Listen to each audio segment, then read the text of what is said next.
This episode of the Boss Rush Podcast is brought to you by, well, you. If you want to learn more about Boss Rush Media's family of podcasts, head on over to bossrushmedia.com or patreon.com/bossrushmedia. Thanks for your continued support.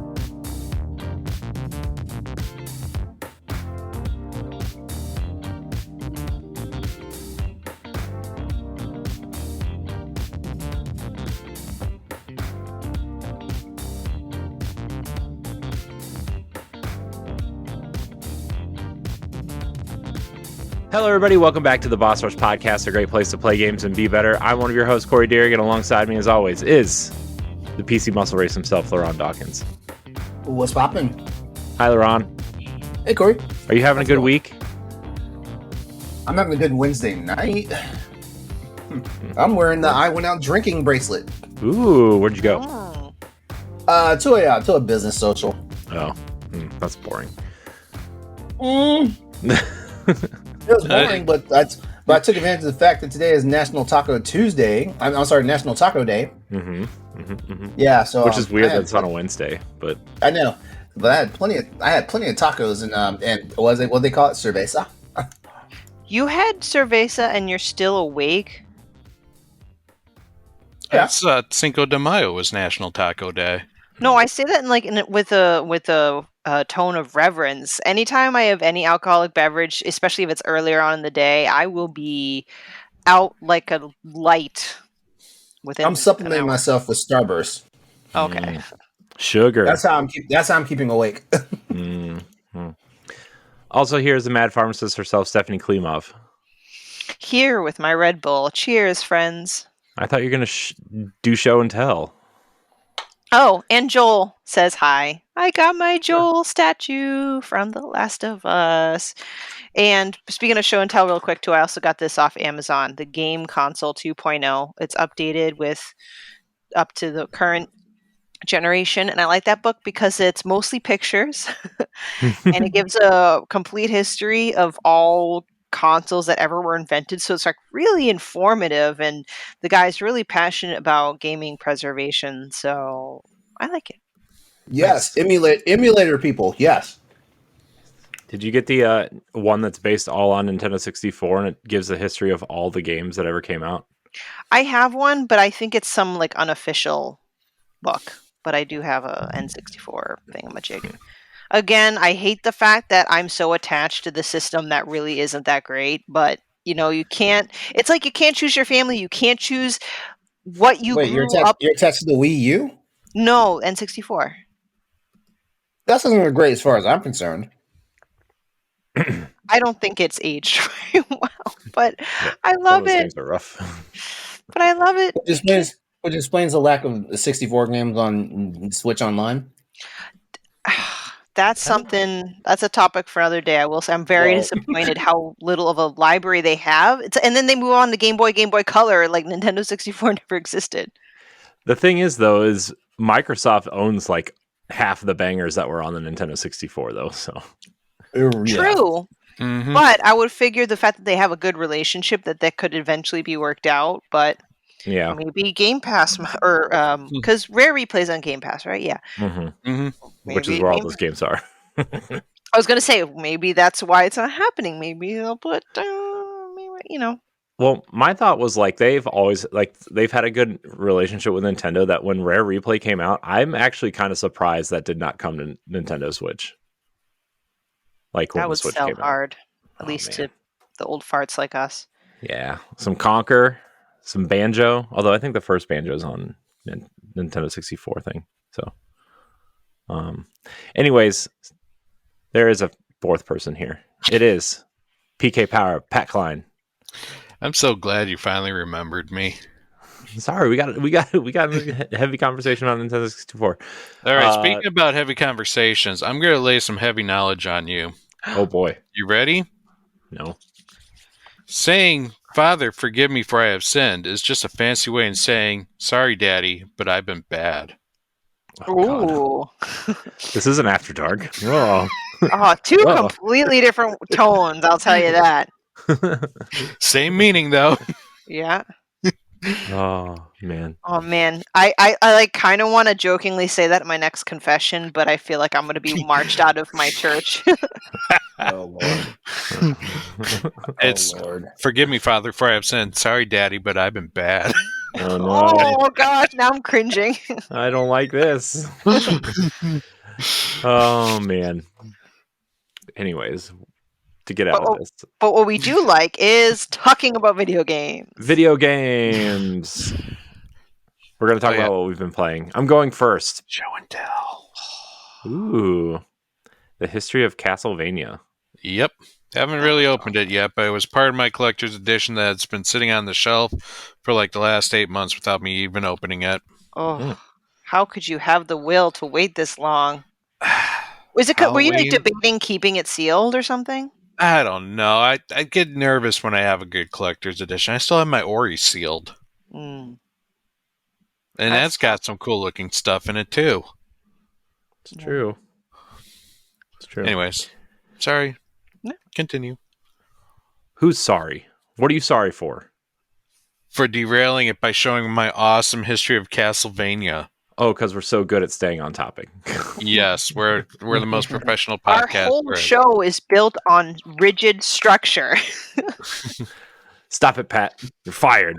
All right. Good night, everyone. I'm just kidding. Bye-bye. So I have been trying to play Destiny over the last couple weeks, but they've been getting heavily DDoS. Bungie has been. And it's incredibly difficult to get into the game right now. And when you do get into the game, you can't get into like any of the events or anything. So, you just kind of run around and be like, I can't do anything. And then you turn it off. Do you know if there's any specific reason why they're getting DDoS right now? I don't know. Usually somebody will come out and be like, oh, this is why you're being DDoSed. Yeah, there's a reason, but I forget. The Destiny 2 team Twitter account usually has why they're, what's going on. So I don't know. I could look it up, I guess, but it's been incredibly difficult to play this season because of that. And it started after like week 3, and I think it has something to do with the economy, the in-game economy, and how things are going to work in season 23, which is next season. Because they're taking away like the main currency that you use to like buy weapons or upgrade them or craft them, which are legendary shards, which have been in the game since like the very beginning of Destiny. And so the economy is just changing, and everybody's really mad about that. And then the way you are able to like craft weapons and get weapons, some of it's changing. Like for the major in-game stuff like Trials of Osiris, which is like the hardcore 3-on-3 PvP mode. And everything's just going to cost way more with stuff that's harder to get. So that's who's on Destiny question. Yeah. Who's going to be taking over the role of Zavala? Keith David. Oh yeah. Oh, that's good. Yeah. They have that similar, cadence, I guess, to their voice. Yeah. They sound very similar. But yet just distinctly unique enough to notice. Like, I bet like 90% of the people that play Destiny won't notice, right? I mean, also, I think Zavala is going to be softly retired from the game overall.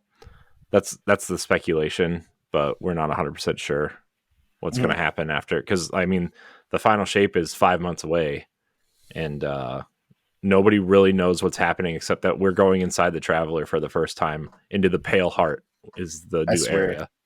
You're saying all this stuff, and I know, and it sounds to me like when I talk about how like a Fatalis is coming in Monster Hunter to you. Mm-hmm. Yep, exactly.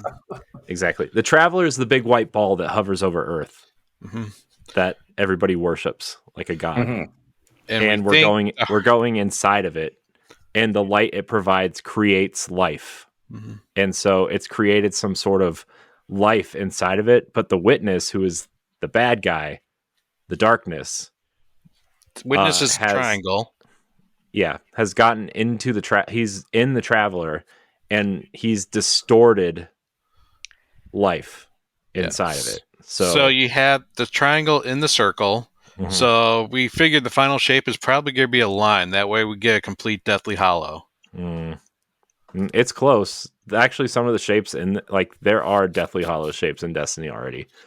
But see, it's tied to the Harry Potter universe. Mm-hmm. Basically.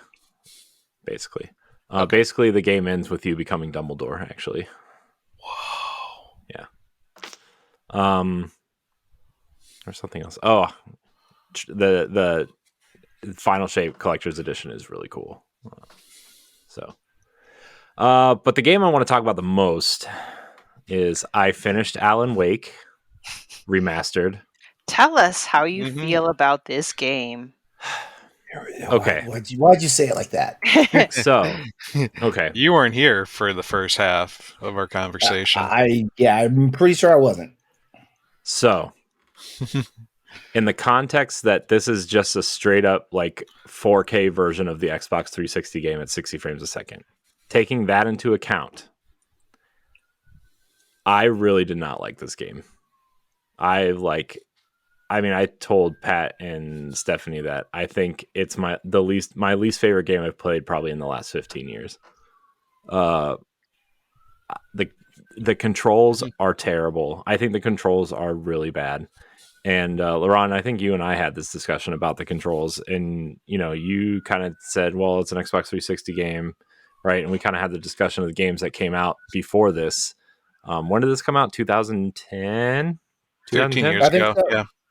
Yeah. So at that point, we had Gears 1, Gears 2, Gears 3, Resident Evil 4, Resident Evil 5, Uncharted 1 and 2, and they all still feel significantly better than this game. And I know Remedy's more about the storytelling. Alan Wake was 2010? I'm assuming. I feel like it's just as old as Dead Space. Alan Wake release date. May 14th, 2010. Yeah, May 14th, 2010. And I knew the story was going to be weird, so I wasn't expecting to really enjoy it anyway, because it's what would you compare it to? I guess Twin Peaks is the thing that everybody compares it to. I don't know. I've never seen Twin Peaks. Yeah, Twin Peaks, X-Files. I've never seen Twin Peaks either. Yeah, Twin Peaks. No, I did not get an X-Files vibe from Alan Wake. I didn't either. I got Twin Peaks. Yeah. And I'm just more like an X-Files filler episode, with the monsters instead of the aliens. I just this story was some real 2010 hipster bullshit. Wait, weren't you saving this for book club? Because we're doing Alan Wake 2 for book club. Oh. And I'm gonna talk about Alan Wake 1 on there, maybe a couple minutes there, but I thought the voice acting was really bad. I mean, granted, 2010, they kept the same voice acting, whatever. It just felt like everybody was reading the script instead of like the script, right? Yeah, his wife, she definitely sounded like she was dead. Oh yeah. She might have been the worst. And Barry, it was crazy. I'm sorry, I didn't mean to cut you off. Oh, it's fine. It was crazy how at the very beginning of the game when they're visiting that house and the lights went off and she freaked out. Yeah. She hates the dark. Okay, she has a fear of it. Yeah. You don't know what happened. Her father probably came in the middle of the night and did horrible things. No. Yeah, it could have been that dark, guys. Yeah, those two, I'm like, how are these people together? Yeah. And he was like a dick to her too. I was like, damn, all right. Yeah. Go Most writers are though. We're moody. Not like never mind. I'll just stop right there so I don't get myself in trouble with anybody. With the writer in particular, because I know what I mean, but I know it's going to come out wrong, and so no, it's okay. He acted like a very typical, stereotypical writer, where they're like moody and egotistical, really into themselves and their creations, and they get like just so insulted, like it's crazy. I like wanted to punch him several times. Like, Yeah. Hey, we are creator gods. That's what we are as writers. So yeah. And like, he was an East Coast writer too, which made him even crazier. yep. What the hell is that? What the hell does that mean? I'm an East Coast writer. What the hell does that mean? He's a New Yorker. Yeah, New Yorkers are just jerks. Okay, yeah, that's a different level. And so I'm like, okay, I can deal with bad voice acting. I can deal with a bad story. Most video game stories are mediocre to bad, right? I mean, especially from that time period. But like, I start playing the game, and like the controls, I could not get over like how loose the controls were.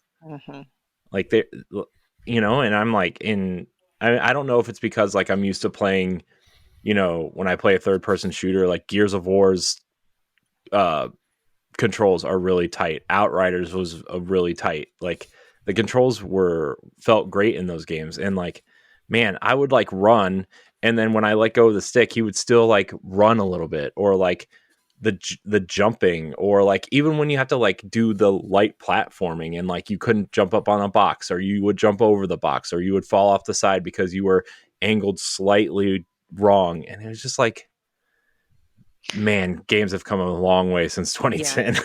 Yeah, I'll be honest with you. That is the part that I struggled with most. I didn't mind the story. I didn't mind the mood. And as someone who's a chicken, this is the perfect amount of horror for me. So I'm a little more positive on Alan Wake than you are, but I agree. Like, I'm like, I must be so spoiled with how far and smooth controlling a game has gone that I actually have trouble adjusting to this. Like, the fact that his dodge is so bad and his running is so bad, because like during the shadows sections, I just kind of want to like duck and move, because you got to conserve battery, whatever.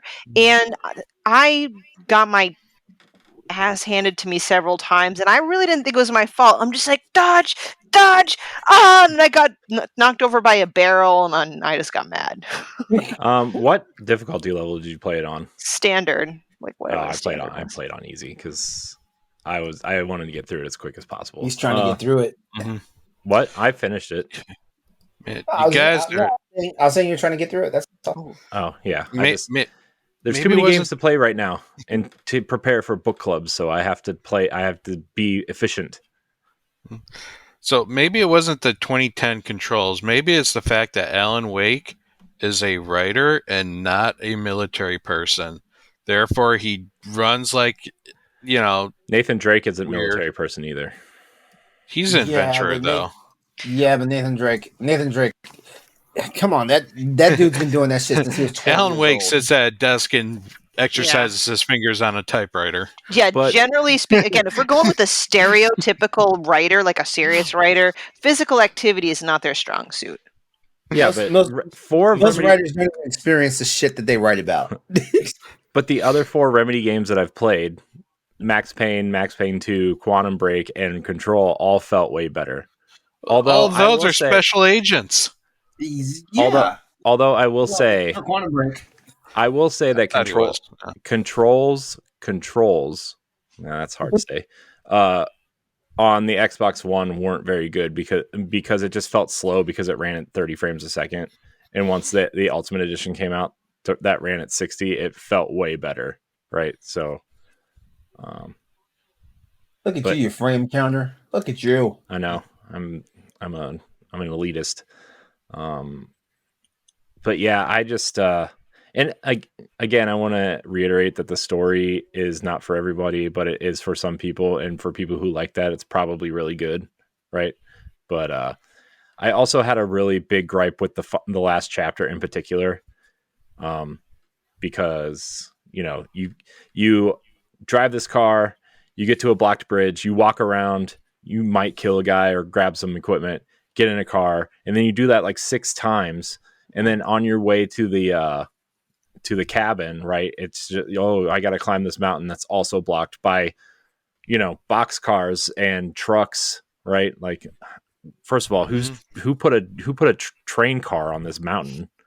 The Dark Lady. Also, the last gripe, I'm climbing this mountain and I'm trying to get to the cabin in the lake, which is in a valley, right? Like, so why am I climbing the mountain? Doesn't make sense. Also, they introduced like those little like mine carts in the last level. I'm like, what is going on? Why am I riding these mine carts in a mountain? And then like spoilers, I guess, but like the quote unquote final boss is a dark magic tornado with like school buses flying around. I'm like, what is this cartoon BS? Like this is but it's the absolute chaos that is formed from Alan Wake's mind. His he needs I don't know what he needs to do. So the full game was about his writer's block and his loss of creativity. You're going to run into roadblocks and trains, and it's just not going to make sense because he's trying to create his best novel, and he's just kind of grabbing at whatever he can. Yeah, it's a metaphor. Yeah, it's a metaphor. So that was my experience with Alan Wake. I mean, I know we're doing 2 for book club, but before this, I had 0 interest in playing Alan Wake 2, and now I have even less interest to play Alan Wake 2, which I don't know how you get below 0. Oh, I can bring it back up, though. Oh, no. The old gods of Asgard are coming back. Sure. Great. That was like, the songs were incredible. Oh, I was like, hold on. Did we? No. Oh, they are? Yeah, they're supposed to be. I thought they died. There's supposed to be some version of the old gods of Asgard because poets. What the hell is the group called? Something. I don't think they died. They were in the end. They were at the end of the game. Yeah. Oh, I don't think they died either. They were playing a concert at the reindeer festival or whatever it was. Okay, but I guess maybe because they were in the loony home where Alan Wake was at one point, and then the whole house was consumed by freaking the shadow. So I figured everyone that was in there got consumed by the darkness. That's the only reason why I thought they died. Yes. I don't know. I'm not good. I like I said, I like the story. I didn't say I was good at understanding abstract stuff. Poets of the Fall. That's the actual band's name. But it's 2 of the members, and they are the fictional Old Gods of Asgard band. Nice. Yep, and they've their songs are actually scattered throughout all of Remedy's games. So the big one, obviously, Alan Wake, but they also had a brief cameo in Quantum Break, and the song that plays during the ashtray maze in Control, that is also Old Gods of Asgard. Take Control. Yeah. Great music. Also, the agent Barry was really annoying. I like him. He was funny, comic relief. I mean, I don't know if you guys played Bayonetta or not, but he reminded me of the friend, the New Yorker friend. He's Joe Pesci meets Danny DeVito. Yeah, but this was like a really watered down version of that, but still reminded me of it, and I don't know. I wish I wasn't so negative, but here I am. The lady of the light. Da, da, da. All right, I'm done. Pat, you're next. I'm next? Cool. All right, so, guys, I have beaten 3 games since we last talked. Ooh. So games 34, 35, and 36 have been completed. I'm just going to make a quick jump to 35, Resident Evil. I played it. Yay. We're going to talk about it in book club. But I'm still going to say Resident Evil 4 is not my favorite Resident Evil. You're talking specifically Separate Ways, right? I mean, even Separate Ways it's still close enough to Resident Evil 4 that while I thought what they did with it was particularly clever, the gameplay still remained very much Resident Evil 4, and it bugged me. And I was trying to figure out reasons why this bugged me. I could probably talk about it in book club, because I did think of some good ones. Anyways, that was game 35. Game 36 was Diablo 4, I finally decided after 3 whole days of playing, like in terms of hours, like I played this game for about 80 hours actually. And my friends were already past the story, and I can't play with my friends anymore because they're playing on a different world tier than I can because they beat the story and I didn't yet. I decided to finally beat the story. Nice. It was fun. Lilith was a really cool final boss. And oh, go ahead. Sorry, I didn't know you were done. I was going to say, and I'm very curious where the story's going next. Mm-hmm. I want to say one thing about Separate Ways. I actually really liked it. I actually thought like the combat was really interesting and fun, and the grappling hook. Yeah, you can talk about it a little bit because that's one of the games that I've played. I was going to say a few things, so. Yeah, I was just commenting because he brought it up. Yeah, I mean, the grappling hook was nice, but there are other things that bugged me. One of the things being how dark the game is physically. Turn your brightness up. It's fine. I did. I turned it all the way up to the top, and I still couldn't see a damn thing. I had to play the game at night just to be able to actually see where I was going. To be fair, I had to do that with Alan Wake, turn it all the way up, and then I had to turn the brightness up on my TV too because I couldn't see anything. Yeah, I remember doing that when I played Alan Wake. Yeah. No, you know, I hate it when games have gotta let you control that. Like, oh, it's for artistic value, just like the big battle in Game of Thrones was done on purpose because there are no lights up there in the north, so why would there be lights when everyone's fighting? Mm-hmm. That's the whole reason why it was like pitch black for like 40 minutes. Yeah. Anyways, Diablo 4 was great, and I look forward to actually joining my friends on a season when the Season of Blood starts later this month. Nice. All right, so new games I played. Game 34, Cocoon. I want to hear about this. Game is freaking incredible. Like, this is from the creator of Inside and Limbo, and it's a completely different game. Well, it's in a sense it's completely different because it's like 3D and it's more colorful than those games are. But it's not really a horror themed game. So, but it is, the puzzles make you feel so damn smart. This is a game. You're this bug person that's like freshly hatched, and the game doesn't give you any description. It's one of those games that gives you zero context of what's going on. You just move forward and you just kind of pick up things as you go. You get ideas of what's going on with the world or like what you're supposed to do through context clues in the environment. The primary thing is you have the ability to grab and lift these orbs, which you find out are worlds. Like you at one point you're jumping into the orb, and it's a world of its own. And then you can jump out of it, and you're in a different world.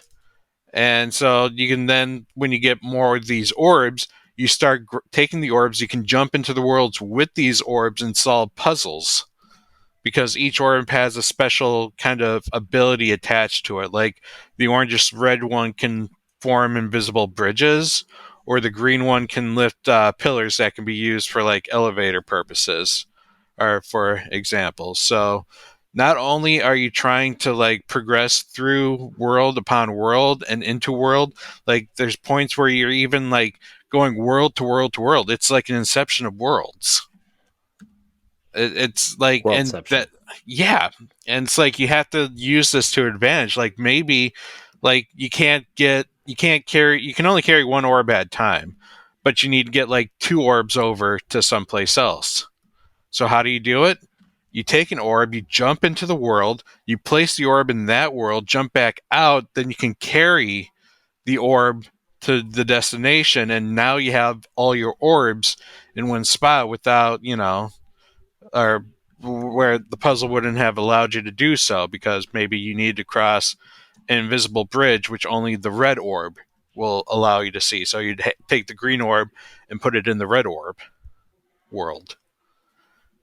Like the puzzles are very smart. Like they're not overly complicated to the point where you're going to get absolutely like frustrated and stuck. At least, I didn't think so. Like, they requires thought, but for the most part, like, you're not wandering around thinking that you might have missed something, and the game will prevent you from doing a lot of backtracking by like maybe just cutting off your path. Like, if you came on a platform, it's just going to retract the platform. So now you know that you're kind of stuck in this environment, and so all your puzzle needs will be within this environment. So it helps keep it contained in that regard. For you, Corey, it's a lot of easy achievements. Yes. I got 900 right away. I missed 2 of the hidden things out there. And I'm kind of curious if they affect the ending or not. So I'll probably retry this game again with a walkthrough to find those 2 missing things. But yeah, it's a great game. There are some boss fights that are kind of which are puzzle-based boss fights. And the only consequence is if you get hit by the boss, he just kind of kicks you out of the world, and you have to jump back in and redo it again, or redo the boss fight again. But yeah, it's a fun game. It's a smart game. Overall, it was a fairly relaxing game, in my opinion. And it's free on Game Pass, so if you have Game Pass, check it out. Otherwise, I still recommend checking this game out. I liked it a lot. This might be one of my top 3 indie games that came out this year. Nice. Oh, sweet. The top one still being Space for the Unbound, but yeah, I'm ready. Yeah. I'm ready to play Cocoon. I've been looking forward to that game since they showed it off. So, yep. Now this is the guy that left the original Limbo studio, right? Yeah, this is the guy who created it. Yeah, but didn't one of them leave? I think this. Yeah, I mean, 2 founders. One of them left, or maybe that was Somerville was the other studio. I don't remember exactly. But great game, highly recommend it. And then the last game I have is Dragon Quest: The Adventures of Dai, or Infinity Strath. Dragon Quest: The Adventures of Dai. Yeah. A Dragon Quest game that is based on an anime that was based on a manga back in the 80s. Then the anime is from 2000, and they created a whole bunch of like media like connections to it, one of them being a video game. And let me tell you, this game feels rushed. This game feels like we need to get this game out to coincide with the Japanese anime that's out there. The reason I feel it's rushed, I will say the game felt lazy because you have all the assets to this anime and you're telling the story through still scenes, voice acted mostly through a narrator, and it's got this vintage look to him. Like they slap a vintage filter. So it's kind of your brownish and your golds looking at this, these still shot scenes while a narrator's kind of telling you the story of Dai and his adventures, which from what I understand, this game maybe covers about a third of the actual anime. The voice acting is typical, what you find in your anime game or your anime. Your main character basically sounds like Ash Ketchum, because he's the typical boy character that's probably voiced by a girl. Rip Pokemon, by the way. Your combat is very standard, simple, action-based, reminiscent of Dynasty Warriors, the whole Mushu one versus many, because the battlefields will either be like a very linear level with a whole bunch of like monsters on it, or it will just be a strict boss fight. And your story is either going to be told either just in the cutscenes or in the boss fight, and you just keep selecting your chapters that way. Like I said, it feels very lazy, and rushed. The story is not bad. I'm enjoying what I've been watching so far. It's just that's probably really the only redeeming factor of this game right now is the story. There's also this thing called the Tower of Remembrance, where the main way you can customize your character is by attaching cards on them that boost up their stats. And the main way you get more of these cards or level up the cards is by going through this roguelike tower where you do like these battles with maybe some limiters on it or some bonus, like beat them in a certain amount of time. And you keep doing this and the higher you go, the more reward that you get in this tower. And then when you leave, you get to keep the shards, which is used for your currency. All the items that you got, typically you don't keep unless they were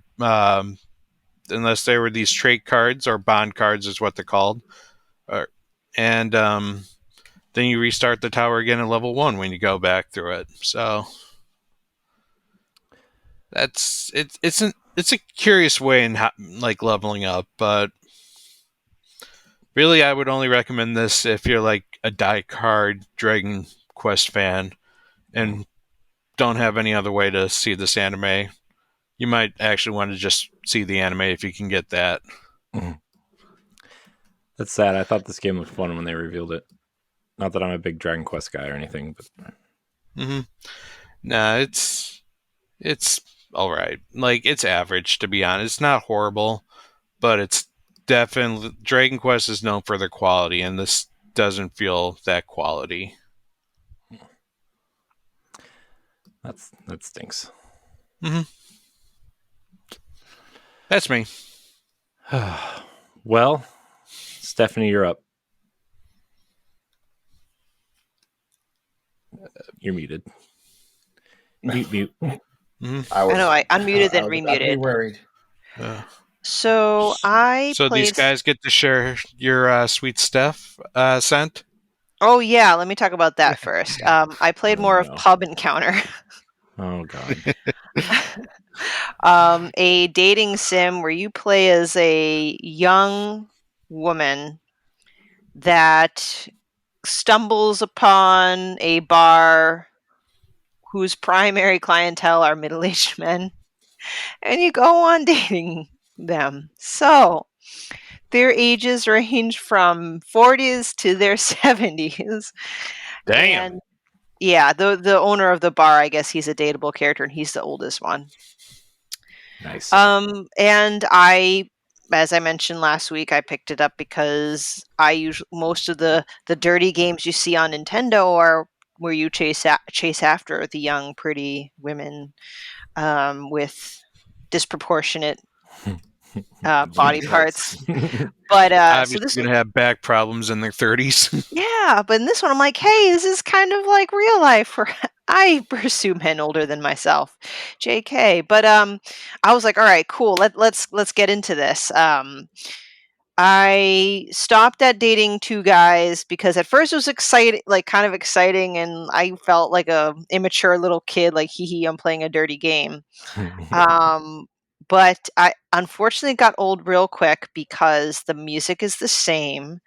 There were no images that would be warranted in a dirty M-rated dating sim that made it worthwhile. So it's like it's a graphic novel. You keep clicking A as the dialogue progresses. You get still images of the characters, right? And I'm like, all right, let's go. Like I'm picking all these options. And then when it finally gets to like a steamy scene, you don't see really anything. At most, you might be seeing like the guy whose like face is flush and you see like they're up to their shoulders and you could tell they're shirtless. But that's it. I don't get to see no booty. I don't get to see no other parts. Wait, hey, it's a perverted game. If it's a perverted game, I expect perverted pictures, okay? That's the point of the game. It's M-rated. So if it says M-rated for whatever, I expect results. And I was very disappointed. You were ahead. How much did this game cost? I'll have to double check and get back to you on that. But the first guy was like the more conservative guy. Like he distrusts women and he puts up a wall. So I'm like, oh, maybe whatever. So the second guy's like, I'm going to hold out. And I'm going to pick one more guy. So the second guy I pick is like clearly the sexual deviant one. I'm like, all right, this one is going to get juicy. Like, this is the guy that is saying all the dirty things and look like, he's in it for a good time. And the storyline was, oh gosh, go figure, he's a bad boy, formerly part of a gang, and he needs to distance himself from you because you might get hurt. No, I want to be with you no matter what, even if I die. That's the stupidest, corniest line. I'm like, all right, let's just get to the sex scene. We finally get to the sex scene. I still see no nether regions, nothing, not even a full bare chest, male or female. There's nothing. I'm like, What? I've been clicking through pointless dialogue for nothing. Pub encounter. Pub encounter. I want to see these handsome middle-aged men in their full frontal glory, and I see nothing. Or even like full frontal glory with the what do you call it? Like the blurred out image. Like, I'm okay if they blur it out. At least like leave something. Like, it wasn't enough to leave a nice image. I never see, like, it's all shoulders and up if their shirts were off. So, and like the lines are cheesy. Your character's like, ooh. Like, I'm like, okay. Yeah. I mean, Pat, you're on mute. He doesn't know that. So you're telling me that this game, like, might have been written by a guy and does not know how to express female excitement or dirty talk? Yeah. And it's your typical anime thing where the girl's like, oh no, please don't. I'm so sensitive. I'm like, oh geez, come on. I highly doubt it's this chick's first time if she's immediately going to this bar to seek out men. My friend says I need to get out more, so I went to a bar to seek men, but I'm still so young and inexperienced. Yeah, Pub Encounter is a romance game where you can fall in love with one of several middle-aged men. $17.99. Wow. Hold on, let me try and find what like the ratings for, because I'm pretty sure they said it was, wow, there's fan art. Yeah, fan art. There we go. I bet you that's better than what you'll see in the game. Well, I'm trying to see where the M rating is and what's rated M for, because I'm pretty sure it says like there's partial nudity or something. See, even the Nintendo website, please put in your date of birth. I'm old enough, don't worry. Mm-hmm. That's funny. I don't know. Nudity. See, it says right here.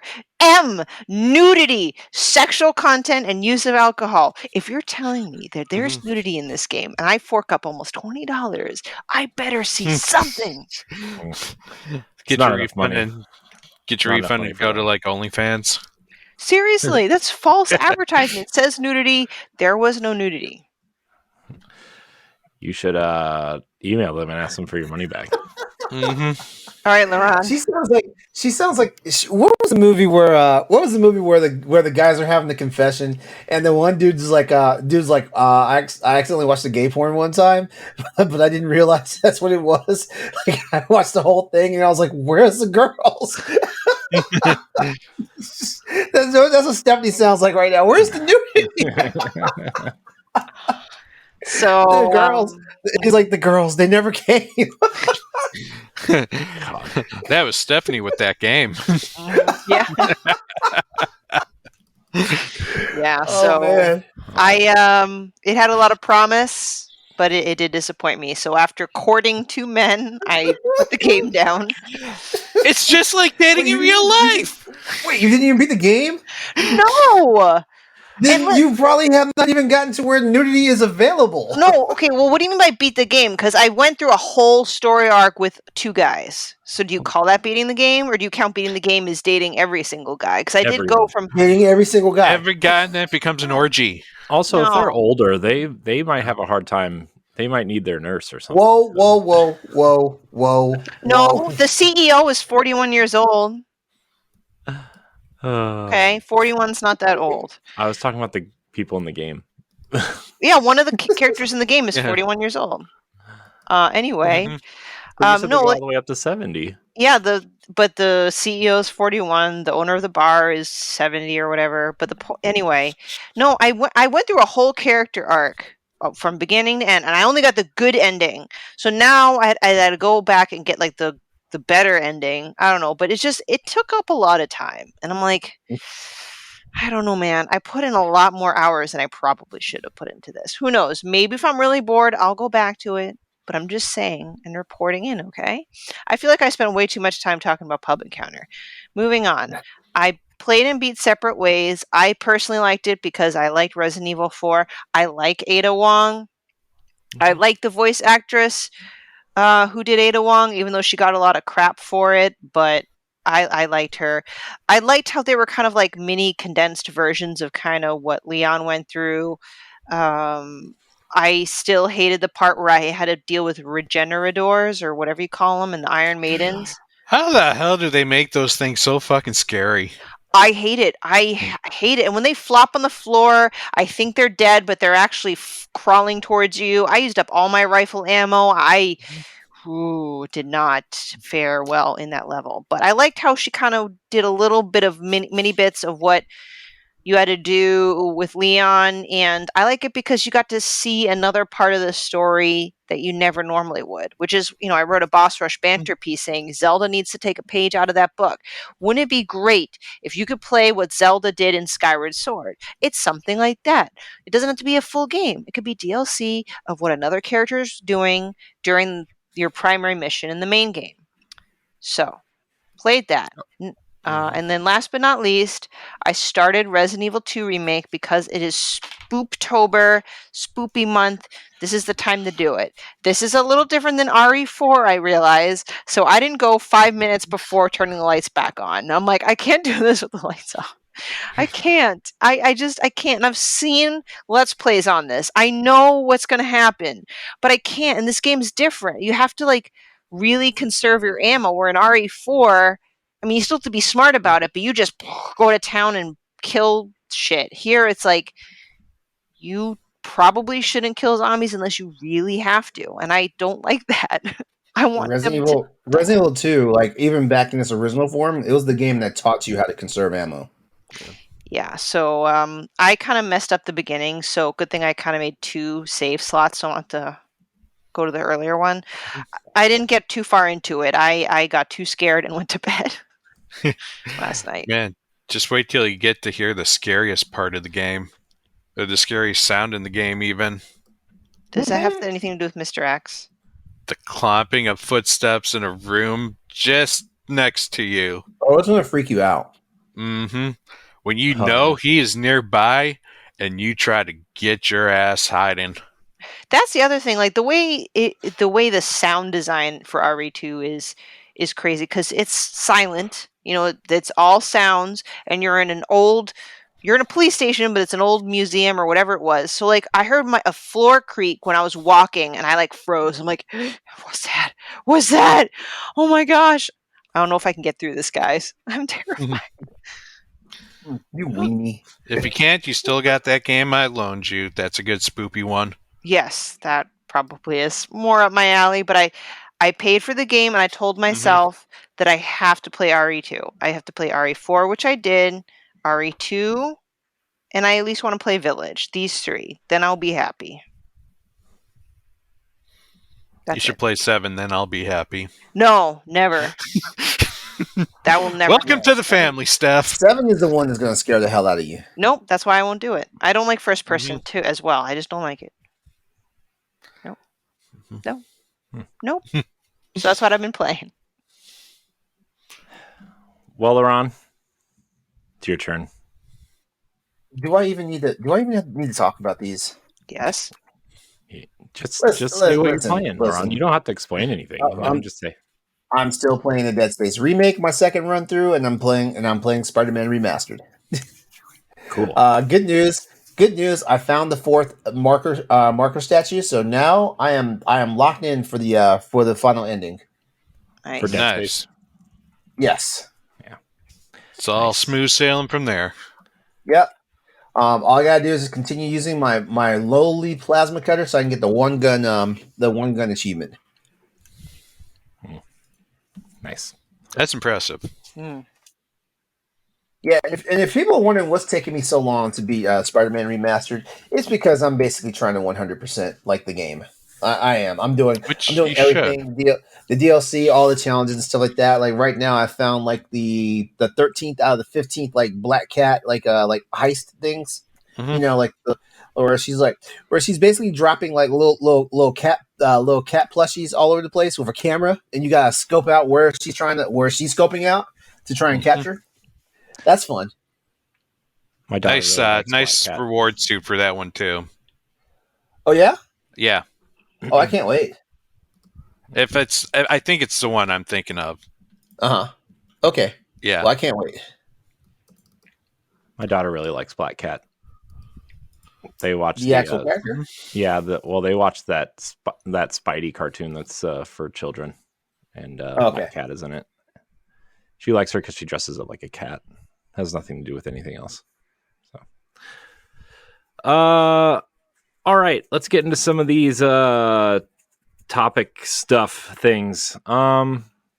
So we're gonna kind of like just kind of breeze through these. I don't want to spend too long on these because there's a couple. But as everybody knows, Jim Ryan is retiring in March of 2024 from Sony and PlayStation. And there's a lot of conjecture out there about Sony really might change direction from this game as a service thing. I don't think it had to do with him 100%, but Yeah, I don't feel like Jim Ryan is the reason why Sony moved to games as a service. I don't either. No. They moved the same reason everyone else did.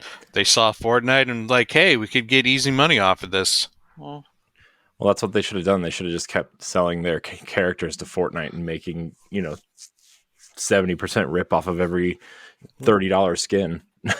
Why? Epic had to lay off all these people. Apparently, Fortnite didn't make them that much money. No, Fortnite makes them a lot of money. They were just investing in way too much. Mhm. Yeah, Tim Sweeney needed his bonus. I mean, Tell me I'm wrong. I mean, they bought Bandcamp. Who buys Bandcamp these days? Yeah, that was weird. Yeah. So, yeah, we'll get into that in a little bit. But in terms of PlayStation, I mean, no offense to Concord or Fair Games, but are those games? I don't know if they're going to do very well. They have to be like really, really great for those to do well on a single platform. Unless they go the Helldivers route, which I think Helldivers is actually going to do really well because Helldivers has a following, but and it's only $40, which is nice to see instead of a $70 game with battle passes. But Fair Games, like so many people have made fun of that game based on the name alone because it has a $sign for an S. Although Foam Stars is apparently pretty good. People like that, I guess. So, but what do you guys think about Sony's trajectory over the next, we'll say 5 years? Go ahead, Pat. Go ahead. I was going to say, Jim Ryan was probably my least favorite Sony rep and least favorite of the main three. So I'm honestly not that sad that he's going. Mm-hmm. I feel that him leaving isn't going to really change too much with the Sony route. Like they're still going to try and figure out ways to get their, service games going, even though like The Last of Us obviously became a disaster, and who knows if that one's ever going to come out. But yeah, it's been put on ice apparently. Yeah, it needs to chill. Yeah, but I see the thing about Sony's live service stuff though in the past, well, quote unquote live service, their multiplayer offerings, like Factions was a pack-in with The Last of Us Part 1, and Ghost of Tsushima Legends was like an update to Ghost of Tsushima, and that's where all the Uncharted stuff from 2 through 4 Yeah. was add-ons. Donut Yeah. Cake, best add-on. So maybe they Yeah, should focus on a single player game and then make the add-on for it. Yeah. Make it free. Yeah. LeRon, what were you gonna say? All right. Well, first of all, I've seen like the reactions on the internet and social media for the most part to like Jim Ryan like leaving, and I don't know where people got in their head that Jim Ryan is the reason why PlayStation is bad, even though I don't quite see PlayStation bad. It's more of his political views. Okay, whatever. Jim Ryan comes off as the typical right-wing conservative that a lot of gamers don't like. I think what people fail to realize, though, is that... Huh? Oh, no, keep going. I just hate how people judge like either actors or in the gaming industry. Like, I don't give a F what your political beliefs are unless you're actively murdering people or, you know what I'm saying? Like, I just hate that. Sorry, keep going. Okay. Well, it's more he kept other people, he silenced other people from enacting their political, like the whole thing with abortion. What does that mean? Like the whole thing with abortion, the Wade versus Roe ordeal. Like he came out and said, "Listen, we're going to respect all opinions here," rather than a whole bunch of everyone else jumping on board and saying, "No, that was a wrong turn." Okay. And then also, Insomniac turned around and gave a $5,000 or $50,000 donation to women's rights, and they're told to keep absolutely silent about that donation. Bungie did too. Bungie said companies aren't going to silence our views. And that was right after the acquisition of Bungie, I think, too. Okay, I can see where that would definitely play into it, but you gotta realize something. Like Jim Ryan's been with Sony for what, 20 plus years? I forget how long. 28. 28. Yeah, I was about to say 24, but 28. This guy's been around in a corporate environment where he's seen what happens when like political views, social views, and like commentary on just life in general can bury a company and stuff like that. So as him being a head figure of a company, I gotta say in this regard, because like I have a partnership in the business I'm in. The IT company I work for. I get it, because like the wrong thing, especially in it, like let me see, like the man basically became like the CEO of Sony Interactive in 2019.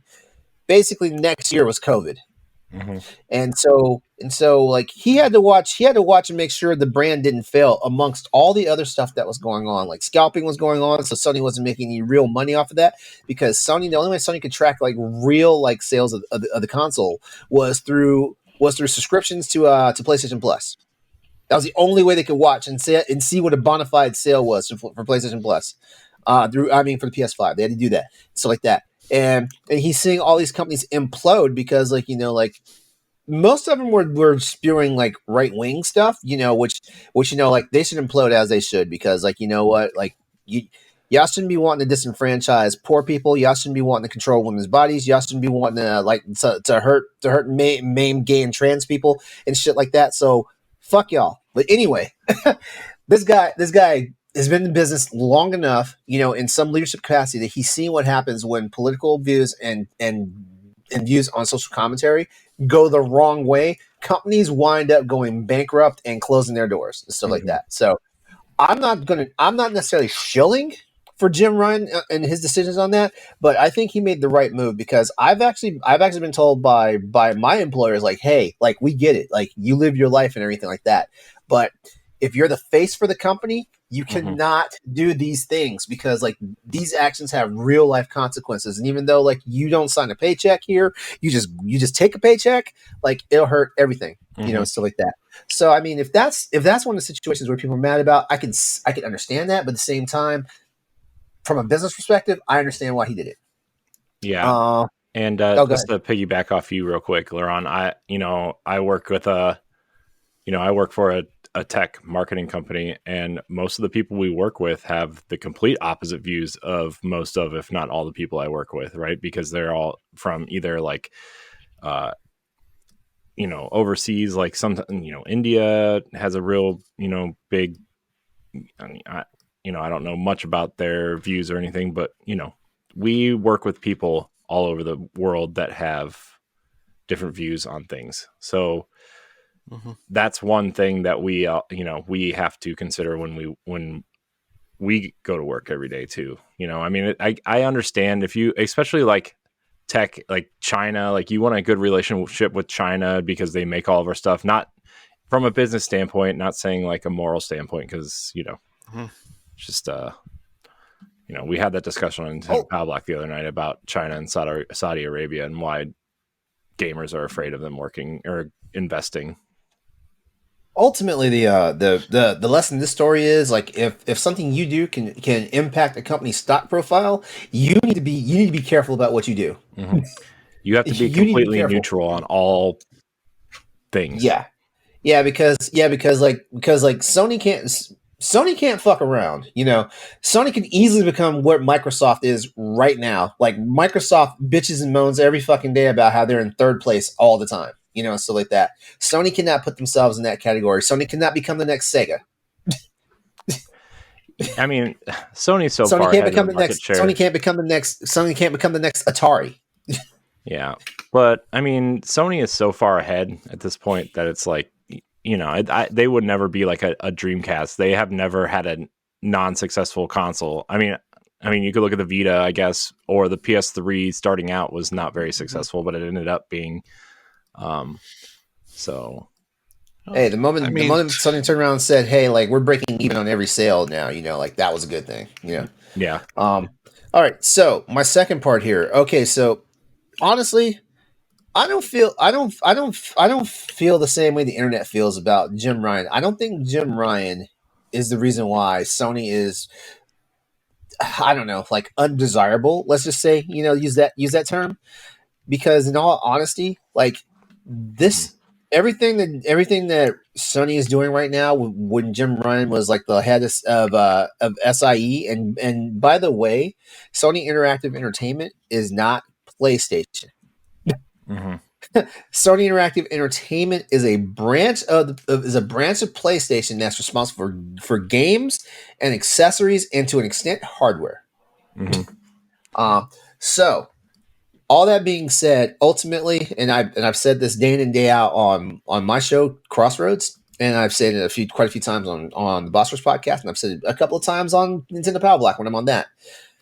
Jim Ryan ultimately still has to follow orders from somebody else. And that is the president of Sony and all their shareholders and stuff like that. So when these guys say jump, Jim Ryan ultimately he can ask questions, but he can ask questions and say things, but he ultimately still has to ask how high. He has to. He's so, also though not completely powerless. Like he is a CEO. He gets to make decisions for. To make decisions, but guess what? His decisions still have oversight. Because he's not the number one. Yeah. Plus, he's got to appeal to like shareholders, and obviously, it's a dance you do. Yeah. Well, by appealing to these shareholders, though, they also managed to alienate like a lot of consumerism or consumers. That's fair. To be fair, they don't care. They would just want to make the money. I know they want to make the money, but that's why people like. The average person is like, screw Jim Ryan. He's the guy that didn't allow me to play crossplay games when it was, becoming popular, because Sony was like the most anti. We don't want any, crossplay between our system and anyone else because we want to protect the children from predators. So here's my question to gamers, and that's everybody's listening to us or watching us. Once this episode goes live and everything, did you guys just shoot the messenger? Well, or did you guys? Was he the messenger, or was he the guy who made the decision? That's the question. We don't know exactly what he made. We don't know if he's the reason why Sony, like PlayStation Plus, took a 35% price hike. We don't know. We don't know why, like in all those territories, like PlayStation's went up like 10 to 15%. in certain territories, like like overall. We don't know what he made decisions of, which was funny though, because every time like these decisions came out, the number one person we did hear from, Hiroki Totoki, the chief CFO of Sony. Yeah, and now he's the interim guy. Yep, and now he's the interim CEO. Yep. So, and I'm not saying Totoki is the bad guy. I love saying his name because it rhymes. Hiroki Totoki. I love that. But all I'm saying is, for every time someone like really attacked Jim Ryan, and like I said, I'm not being an apologist for this guy. I'm not being an apologist. I'm not being his cheerleader. I just understand the position the man was in, because like I'm kind of sort of in that position as well with my job now. It's just that every time like something came up, like it's a shame that, and maybe that's why he retired. He just got tired of people like throwing shit on him. Well, he said he's tired of traveling. Yeah, which I can believe that. I can believe that too. Yeah, because he lives in Europe. He works 2 weeks a month in the United States, and he works 1 week a month in Japan. So like he's always traveling. That's exhausting. Yeah. Yeah. Mm-hmm. I mean, that's probably not the only reason, but that's not the only reason. I can tell you. I know. Yeah, I mean, yeah, and most notably, Ryan oversaw the launch of the PlayStation 5, and all that stuff. Like I said, like dude has a very impressive resume, and you know what? Say what you guys will about it. And I'm talking to people out there listening to us, especially the ones that are just like the Jim Ryan haters. Say what you will about the dude, but that dude's cashing a paycheck. Yeah. He's cashing a paycheck that everybody to a certain degree would covet to cash. Oh man, that almost can lead directly to the next conversation about layoffs and whether or not CEOs are getting paid a little too much. Yeah. So I think they are. Final thoughts on this Jim Ryan thing. I kind of feel like Sony's going to go the way that's gonna. Sony wants to go. I feel like they look at themselves as a prestige company. Like I think they always have, right? Like as a prestige, console, right? You're cool if you have this. You're, the elite gamer if you have a PlayStation, right? And so they're the Miller High Life, the champagne. I'm very elite with my PS5. That maybe gets not in your bedroom right now. Yeah. As a matter of fact, it's finding its way back up to the bedroom because, of course, my roommate stopped playing Final Fantasy 16. He never beat it. Yeah. He just stopped playing. Yeah, I wish they'd go the single player route because that's what they're good at. But also, I realize that it's going to make them less money in the long run, even though they make a rip off of every single other third party game on their console. But that's just me. Okay, well. Good topic. Speaking of good topic, we just have to wait and see who the next person is, and then I don't know. Will he be worse? Will he be better? I never did answer the original question, like about Sony's trajectory. Yeah, who knows? Like, no one, only people at Sony know what the trajectory is going to be for it. Are they still going to go all in on games as service? Are they going to expand PlayStation Plus to actually like give the people what they want? Will true backwards compatibility be a thing for PlayStation 5 and all systems going forward? Is another handheld console coming out from Sony? We have no idea. Yeah, it's called the Portal. Duh. That is. I have thoughts on that, and and the sad part is, like, my thoughts are not bad thoughts. I believe just like how, like, honestly, just like how Nintendo releases like all these different versions of like their handhelds, like the 2DS and all that stuff. Like Sony's releasing this stuff to a market that they believe is out there. Mm-hmm. Oh no, as much as I said it in a mocking tone, I have been eyeing that pre-order button very heavily. My issue with the Portal is you can't take it out of the house. You can. You can tether it to your phone. I'm not giving Sony money for this because I decided to give Mark Zuckerberg money for those Ray-Ban VR those Ray-Ban glasses. Whoa! Oh, yeah, those are cool. I'm getting a pair of those. Like, that is the nerdy shit that I live for. Those things are really cool, by the way. Yeah. Yeah, I can't wait. I went and got my eye exam yesterday. I'm getting some brand new contact lenses. You bring it on.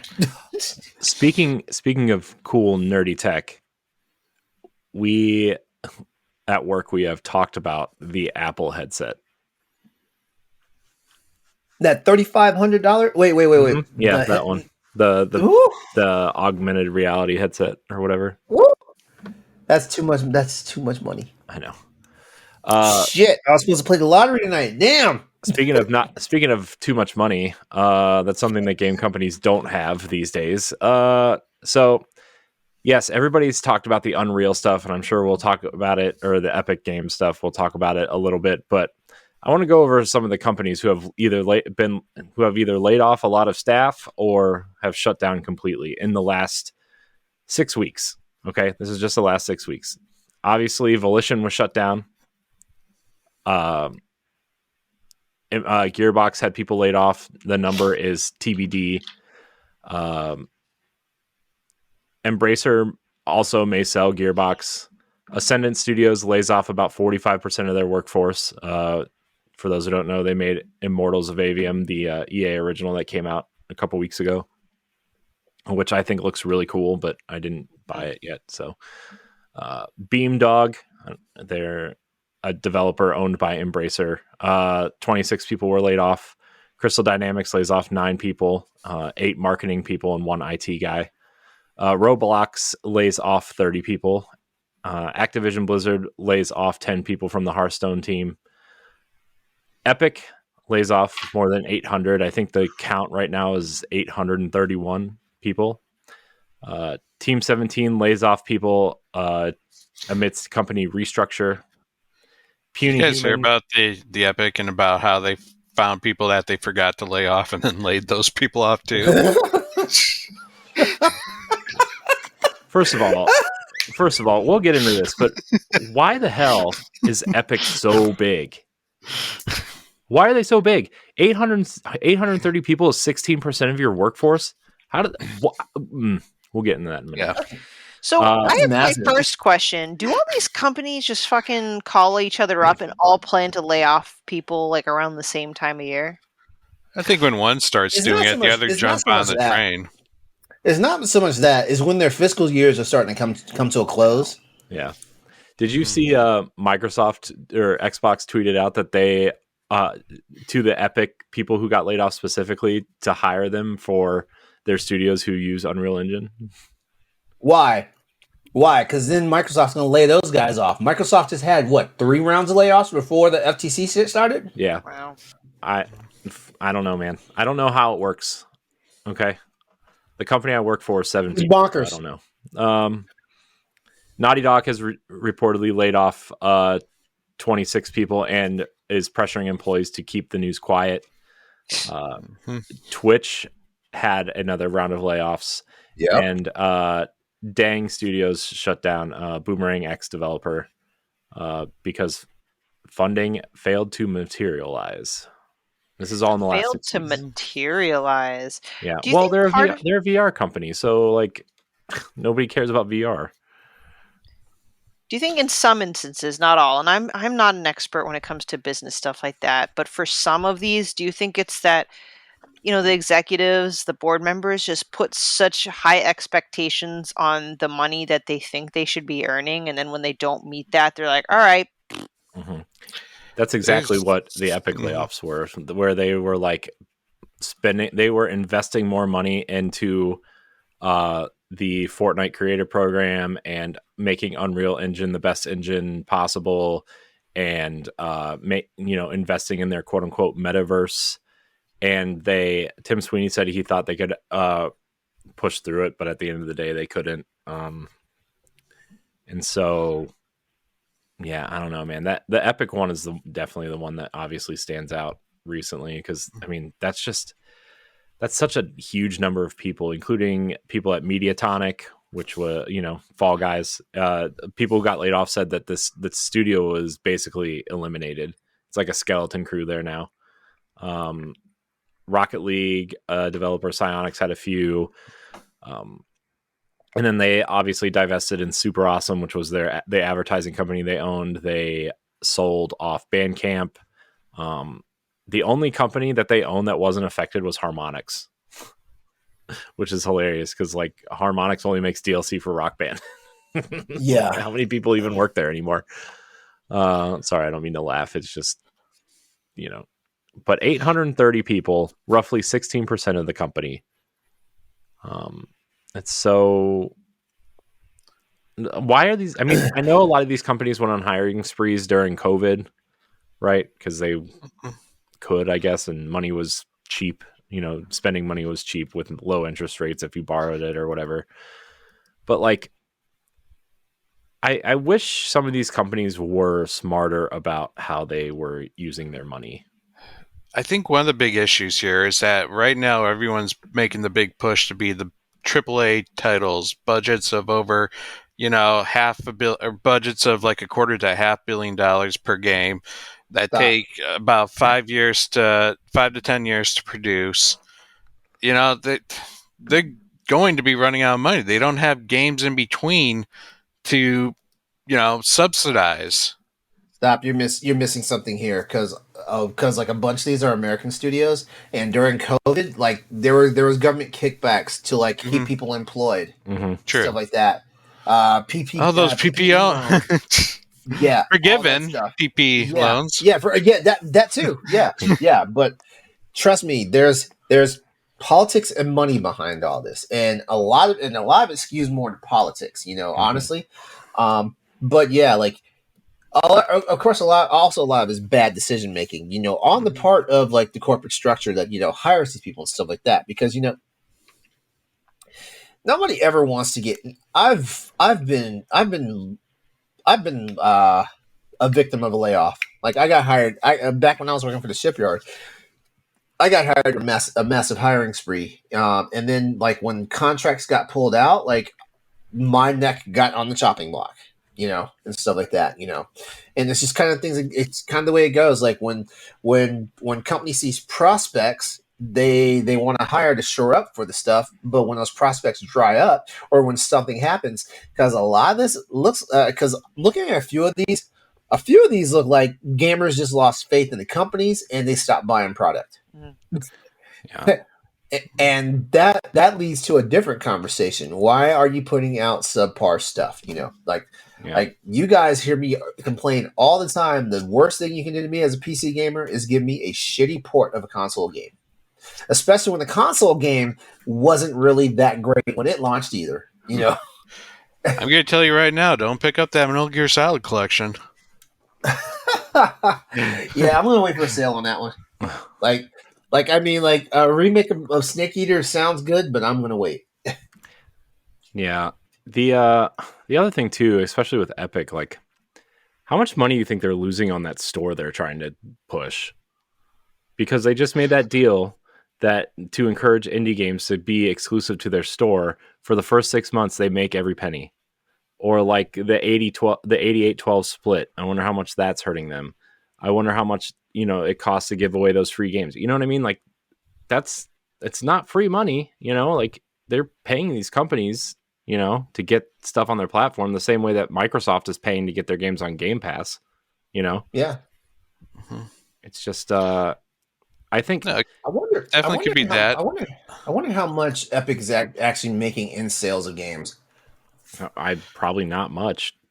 PC, I mean, LeRon, you would know better than anybody. Like, PC people hate the Epic Games Store. Yeah, because it's against Gabe Newell, their Lord and Savior. Yeah, which is funny because 20 years ago when Steam launched with Half-Life 2, you had to download Steam and everybody hated it too.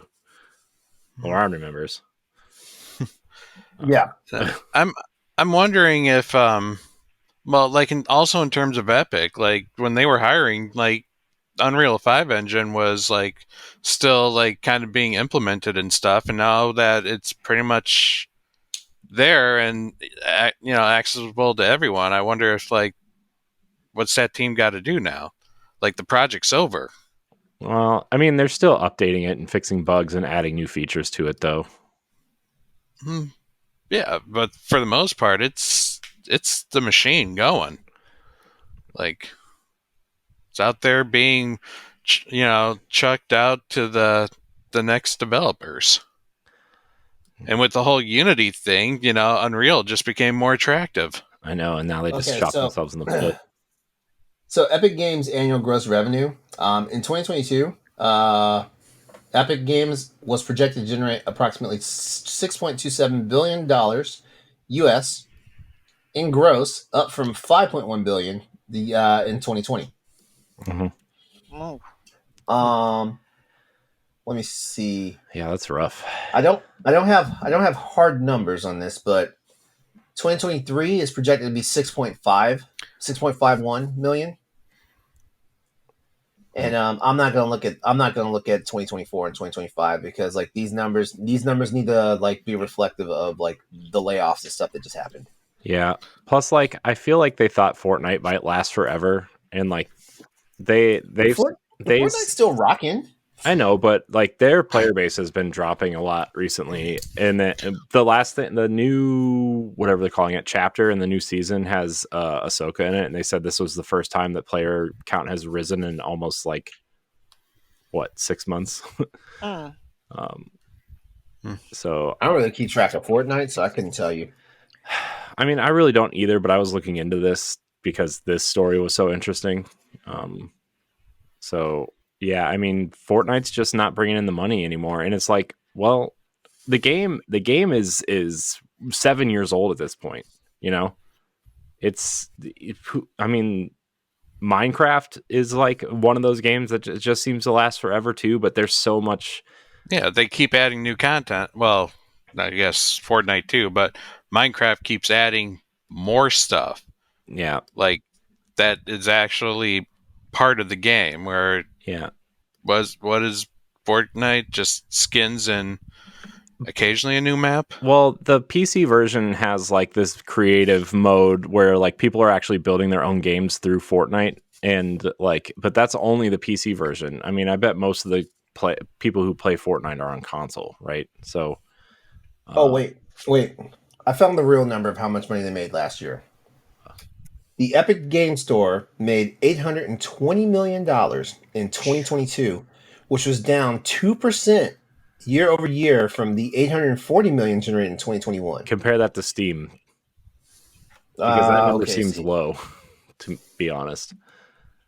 How much money does Steam make from the store? Well, All right, keep talking. I'll find it. You'd think the Steam Deck would have increased sales, but Yeah, Mm. I mean, Ooh, wow. The Google AI was real quick to give me this result.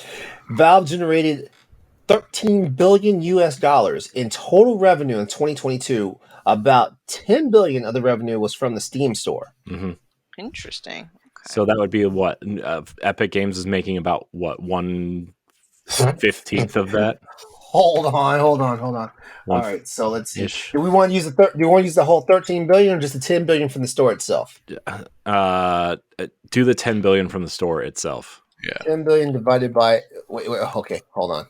Just because you would have to figure out how much money Fortnite and Unreal would make, right? So yeah, just do the stores in particular. Because we know Fortnite makes like hundreds of $1 million a quarter, if not billion, like in the billions. So Well, when we divide that number, it's 12.19%. It's 12.19%. yeah. Okay. Yeah. Math is hard. Yeah. That's why we have calculators. So yeah. So wow. Yeah. So I mean that's beefy. I hope all these people find jobs, to be honest. I know quite a few of them said that they're just not going to work in games anymore because it's too lucrative and it's too like risky, you know. It's amazing. Like I was reading some of these tweets, and like a lot of these people like struggled, for years to even get to the position that they got to. Yeah. Hardly even making ends meet, and like now they're back to square one again. It's like, yeah. It seems know, pretty it's cutthroat Mm-hmm. kind of environment, which sucks because you think the concept of creating and building a video game would be like any nerd's dream, Mm-hmm. The budgets are too high for AAA games. Yep. The indie games are having a hard time, finding discoverability because it's so easy to put games out now, relatively speaking. And it's just there's got to be some sort of happy medium, and maybe we'll have a budget discussion at some point, because I think, man, $300 million for like God of War, what was it, 280 million plus marketing You money? mean the budget? Yeah. Red Dead Redemption 2 was 540 million. Yeah, so I mean, Cyberpunk 316, Grand Theft Auto 265. yeah, and that was in 2013. So God of War Ragnarok. it came out in the Cost. FTC leaks. Mm-hmm. The budget, I just forget what it was. 220 million for Horizon. It cost 200 million to make.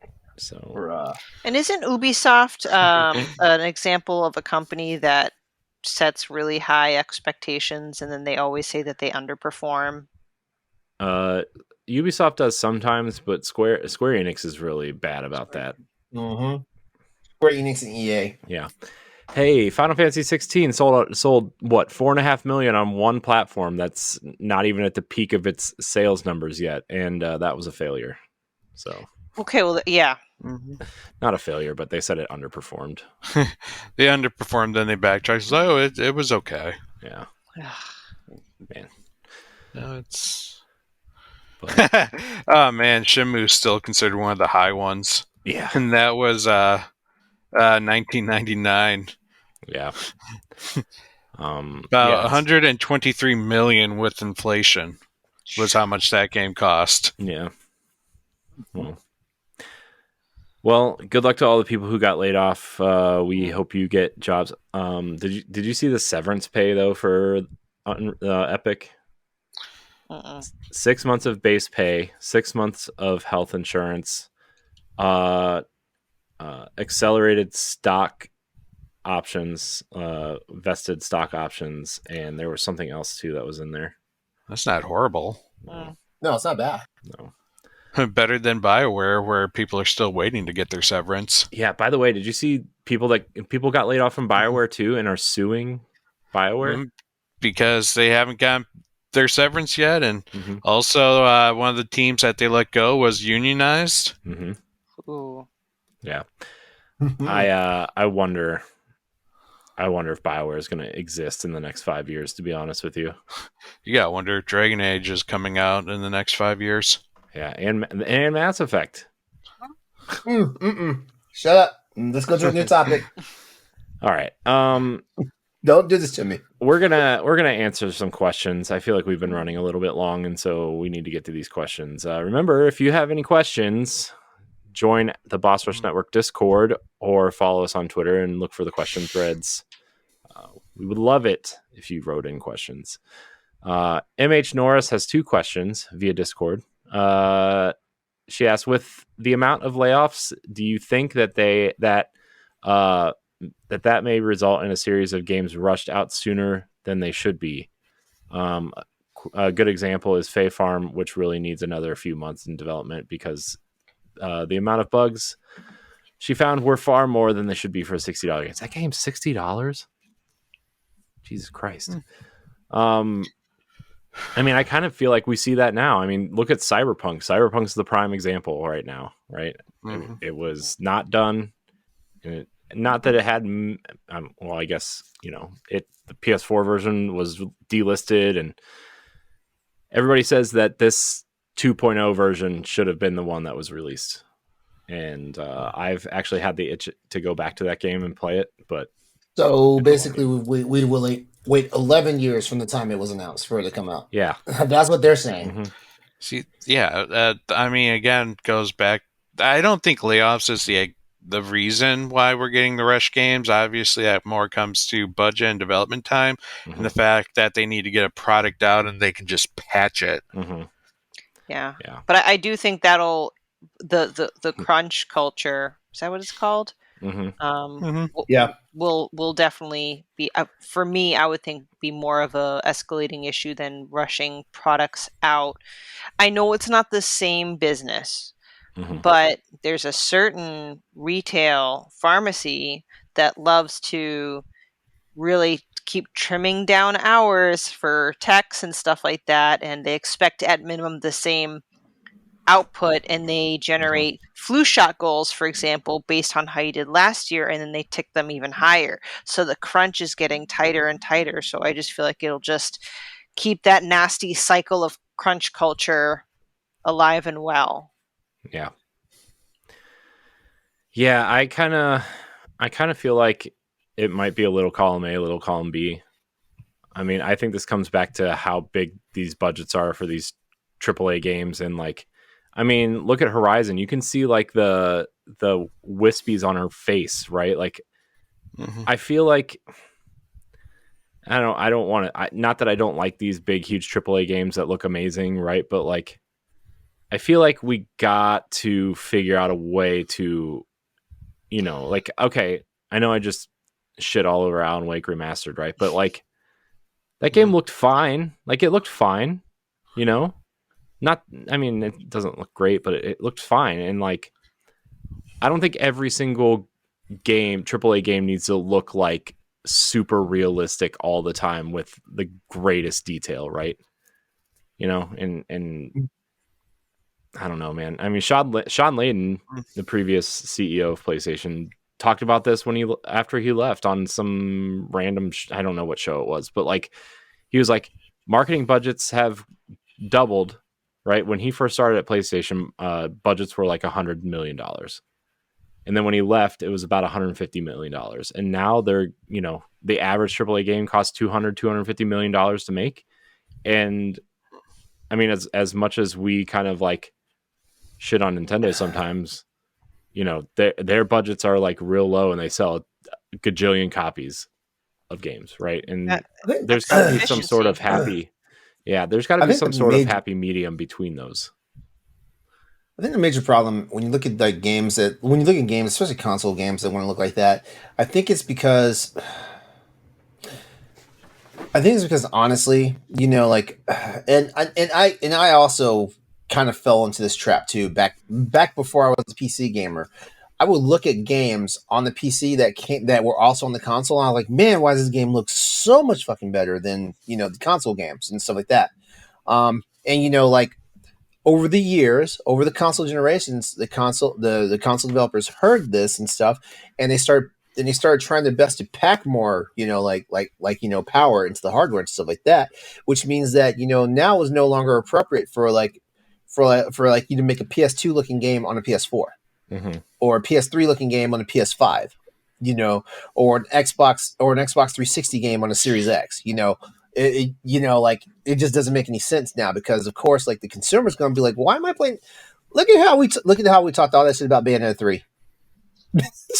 look at that, for example, we talked a lot, and like, Bayonetta 3 is a game that looked, like, the game itself did not look bad, but the game just looked like it was out of place on the system it was on. Yeah.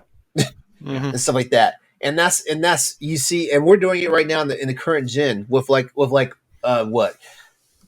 Corey, you and I were texting about it, and I was like, wow, I did not realize that the Tegra X1 that powers the Switch is like 9 years old. 9 years old. The Switch is barely 6 years old. Yeah. And that's not including the other tech that's inside that's basically 15 or 20 years old at that point. Yeah, because they're using ARM, and all the ARM basically is mobile technology and stuff like that. So congratulations everybody, you have a glorified like mobile phone that plays like AAA game titles that can't connect. Which by the way, Apple's getting ready to do. I know. I want to talk about that at some point too. The Apple stuff. We should.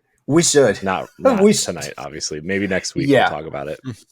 Yeah, but for me to answer Mary Helen's question, games are being rushed now. Games are being rushed now, and I'm saying that being conservative, because Cyberpunk came out late compared to when they wanted to put it out there, and it still didn't come out great. It didn't come out great for most of the people who want to play it. But like, there are games out there, like I was mad off my ass about Advance Wars 1 and 2, even though that's technically a different circumstance. But remember when Advance Wars 1 and 2 got leaked and, accidentally, the Switch got accidentally flipped on it on the day it was supposed to come out, and people played like a real early version of for like 4 hours, and they were like, whoa, there's something not right about this game. Yeah. Games need more time to cook, which ultimately goes to say this, like, don't announce a game. Don't announce a game when it's just an idea in your head. Don't do that. Looking at you, Don't do Bethesda that. Elder Scrolls 6, that finally just reached early development this year. Yeah. If it's just an idea, that's like me turning around saying, I'm going to, like I got this new book coming and I haven't even put the outline to paper yet. Yeah, especially with how long it takes to make games now, right? Yeah, exactly. And like gamers like foam at the mouth about stuff that they want, for like I'm being for real. Like look, like Jedi Survivor 3 is just a blip, I know. on paper, and people are already wanting the game. To be fair, Respawn did not announce that. Cameron Monaghan let it slip in one of his interviews that they were working on. Yep. So.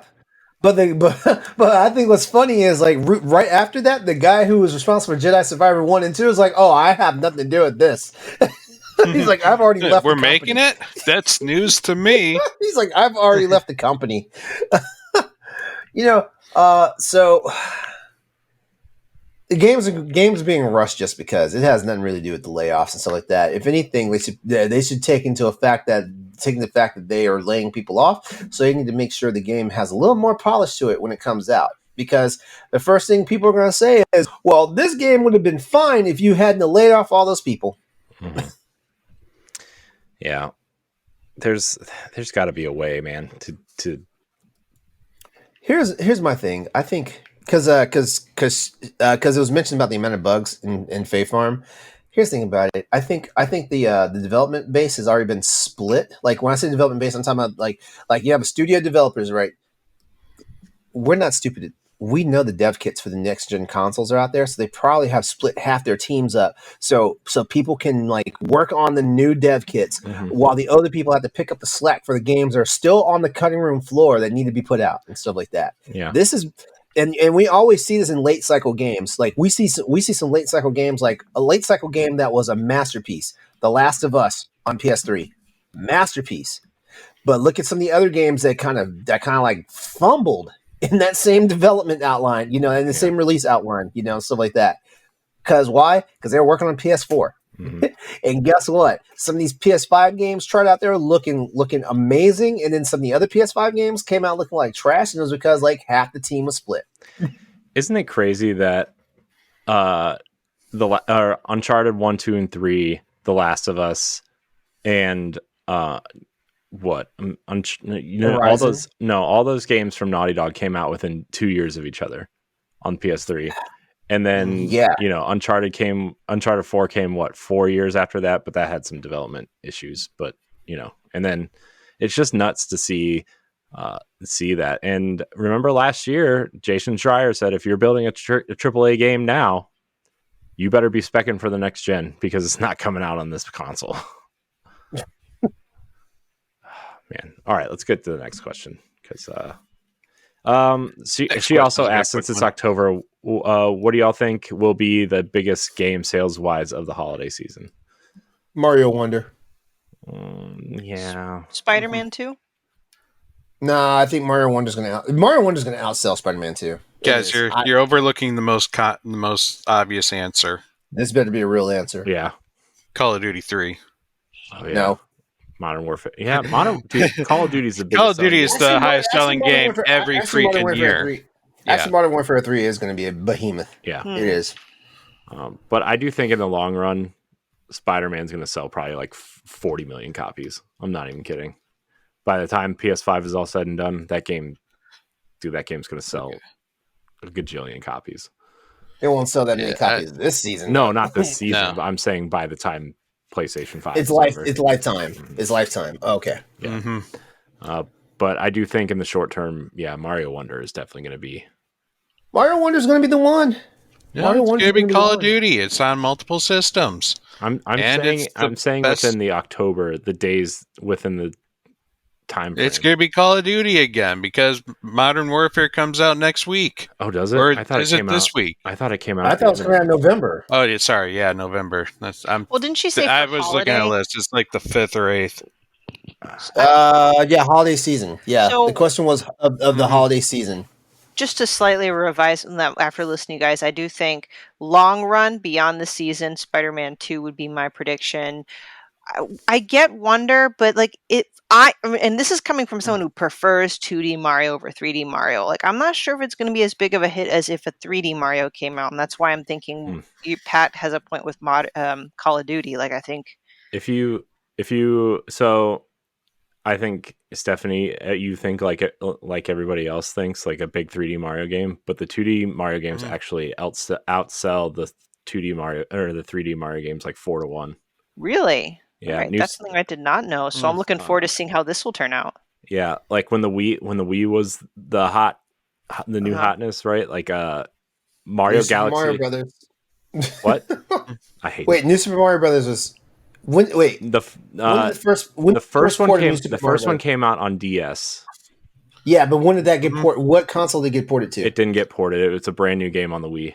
Yeah, the Wii one never actually got ported anywhere. Yeah, either. I think Mario Galaxy sold somewhere around like 10 million copies or something like that, and New Super Mario Brothers sold like 50. 48 or something was the last number I heard. I don't really know how true that is anymore. I wonder if it's because that was multiplayer though. But that theme music was the shit. And everybody paused to dance on certain downbeats. That game was a phenomenon. Yeah, that was pretty cool. All right, our last question, and then we'll get out of here. The One True James via Discord asks, do you think all of Jim Ryan's games as a service titles will be swiftly canceled now that he's gone? No.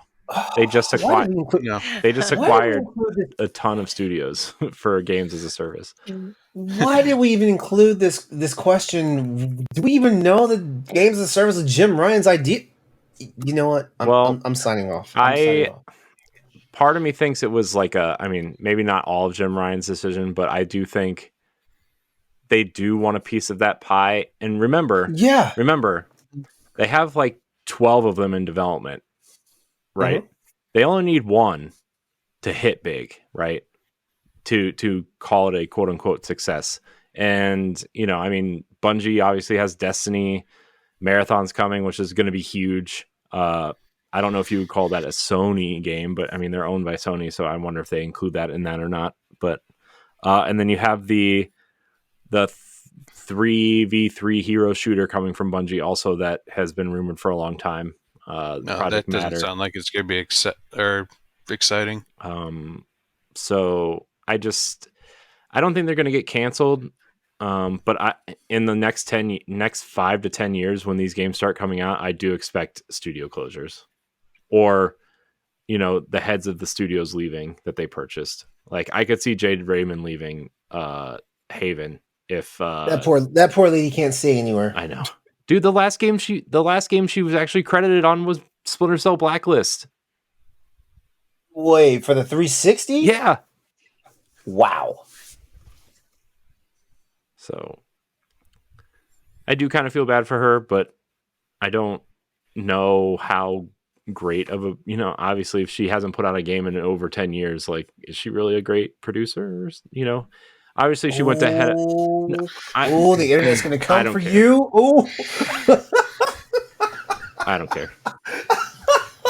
They can. Somebody had to say it. I'm just glad you said it first. I don't care. They can all suck a dick and stop listening. Come on, let's face it. As much as George Lucas was a god among creations, his last stuff was kind of, very subpar. Oh yeah. The prequels. Ooh, I like the prequels. I like the prequels too, but not as much as I like the original trilogy. Hot take. I think the original trilogy is average. Good night, everybody. Hot take. I also like the new trilogy. Anybody else have any takes on this game as a service thing before everybody yells at me? Good. Do you hear that? Do you hear that whistling sound, Corey? It sounds like a bomb being dropped on your house right now. You might want to run. Good. Drop it. I've already started the timer of the one in his basement when he said Alan Wake was a bad game. Dude, that's not even the hottest take I've ever had, Pat. So maybe one day the fun topic will be, hot take Olympics or something. So, all right, we're gonna get out of here. Alan Wake was gem. No, the game A sucked. fucking gem. You just didn't understand the story context. I did. How it all went with the one song about the Lady of the Lake and the lake. We all saw Thomas Zane in the window of the diner at the Deer Light Festival or whatever. And now, the big question is Alan Wake even a real person? Is he part of the story that Thomas Zane is writing? No. I mean, the guy that's also in a diving submarine suit? Yeah, the sub. Yeah. No, I know. I just, me seeing that, I'm like, dude, I didn't even Yeah. Okay. How about that part where they had regular Alan and then creepy smiling Alan in the same scene? Yeah. Oh, Mr. Scratch. From American Nightmare. Yes. And the DLC. Yes. Gross. Mr. Scratch is amazing. You'll love him. Mr. Scratch is Alan Wake meets Patrick Bateman. Yeah, the Yes. guy in the mirror at the beginning of the DLC. That's who you're talking about, right? Maybe. I don't know. That gives you the flashlight and the gun as you walk out of the diner and instantly into the woods. No, Mr. Scratch is the main bad guy from Alan Wake's American Nightmare. Mm-hmm. And the DLC. He's the anti version of you, basically. Well, I'm going to be the anti version of this podcast, so let's get out of here. Thank you, everybody, so much for watching and or listening. Subscribe, share, like, rate, whatever you want to do. Threaten me with my hot takes, and we'll see you next time. We love you. Goodbye. Bye. This episode of the Boss Rush Podcast is brought to you by, you. If you want to learn more about Boss Rush Media's family of podcasts, head on over to bossrushmedia.com or patreon.com/bossrushmedia. Thanks for your continued support. If you want to be a Patreon producer, head on over to patreon.com/bossrushmedia and find out which tier is right for you. Our Patreon producers at the $5 tier or higher for this month are Adriel Munger, Celeste Roberts, Christian S., Sana Dierig, Francisco Santillan, and Rebecca Jewell. Thank you for your continued support.